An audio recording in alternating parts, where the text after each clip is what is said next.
I remember the first time Joseph came into ICI. It was the summer before his 4th grade year. His mom brought him in to sign him up for our summer day camp program. Joseph came that first day to ICI in the day camp program, and he loved it. He ended up signing up for the rest of the summer. Once he signed up for a summer, he started getting involved with our after-school clubs, our camping trips, our outings with our staff. Anytime that Joseph was able to be in ICI, the doors were open, staff members willing to hang out with him. Joseph was there. Growing up, I felt not that my parents didn't love me, but it was hard for them to show it. So whenever I heard something at ICI that I didn't like, or when ICI was giving me discipline, I sometimes lashed out at them. When in reality, it wasn't them I was mad at, it was my parents I was mad at. I remember the summer of 2012, Joseph was still very involved in our clubs, still not very interested in spiritual things. And in fact, that summer, he looked straight into the face of one of our interns and said, "Believing in God is a complete waste of time." To really understand how a kid that had been involved in our clubs from a very young age could be so hardened against God, you kind of have to understand a little bit more about his family life and what it was like for Joseph growing up. Realized that both of his parents had some severe alcohol issues and were struggling with alcoholism.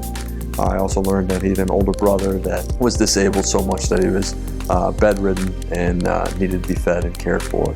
And I was able to quickly understand that Joseph was the main care provider for almost everybody in the household. You know, his family was in a state at the time where they weren't able to care for his brother in the way that he needed to, much less care for Joseph in the way that he needed. Later that summer, though, it was Thursday night, and all week at camp, every evening, the speakers had been sharing with students about how good God was and sending Jesus to die in our place. And I didn't believe it. I didn't want to believe it. And like I said, I didn't want anything to do with God. And I remember vividly on a Thursday night, the speaker told all the elders to go to the wall and to pray for any kid that wanted to have a relationship with Christ. And I remember just crying a lot. I remember an ICI person coming up to me and they asked me, "Why were you crying? Why are you crying?" And I replied, "Because I don't understand. Why do you love me? Why do you care about me? Why do you insist on giving me the support?" And they answered, "Because God has loved us so much, we're free to be able to love others with the love that God has loved us with." And so from there, I said, okay, getting angry all the time is just tiring. So from there, I gave my life to Christ. So after I got saved, I got involved with ICI even more because I wanted to let other kids know about the love of Christ that I was receiving. Over the past year and a half, it's been cool to have the opportunity to be his supervisor in our Leaders in Training program. So I got to do a weekly Bible study with him and some other kids interested in that program. It's also been neat having him come to church with me every Sunday. He's been one of the kids that was most faithfully attending with me. He got to walk through our baptism process at church, so he got to be discipled by a guy from church. Liz and I had the opportunity to go and speak to Joseph's parents. We wanted to share some really great news with them. He was able to receive an ICI scholarship. And when we told Joseph this news, that he was going to get this scholarship, I was expecting him to jump through the roof and be ecstatic about it. And I looked Matt in the face and I said, "That's great."